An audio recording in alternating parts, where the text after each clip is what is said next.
Welcome back. સમાચારો સાથે આગળ વધીએ. રાજકોટમાં આંતરરાષ્ટ્રીય પતંગ મહોત્સવનું આયોજન કરવામાં આવ્યું છે. રેસકોર્સ મેદાનમાં આંતરરાષ્ટ્રીય પતંગ મહોત્સવ યોજાયો. રાજકોટનું આકાશ રંગબેરંગી પતંગોથી છવાયું. દેશ વિદેશના વિવિધ પતંગબાજોએ ભાગ લીધો. પતંગોત્સવમાં પરસોત્તમ રૂપાલાએ પતંગ ચગાવ્યો. પતંગ મહોત્સવ ગુજરાતની આગવી ઓળખ હોવાનું પરસોત્તમ રૂપાલાએ જણાવ્યું. પીએમ મુખ્યમંત્રી હતા ત્યારે પતંગ મહોત્સવ શરૂ કરાવ્યો હતો. પતંગ મહોત્સવને આંતરરાષ્ટ્રીય ઓળખ મળી હોવાનું પણ તેમણે જણાવ્યું.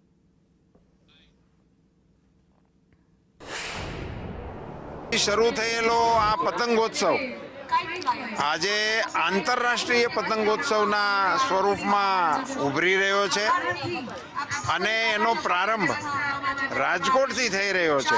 એ આપણા રાજકોટવાસીઓ માટે આનંદ અને ગૌરવનો વિષય છે. આ પતંગોત્સવમાં વિશ્વભરના દેશોએ ભાગ લીધો છે. ઉત્સવ બનાવ્યો છે. રાજકોટની જનતાને પણ સમગ્ર દિવસ દરમિયાન આ ઉત્સવના માધ્યમથી પતંગોત્સવનો આનંદ લોકો માણી શકશે.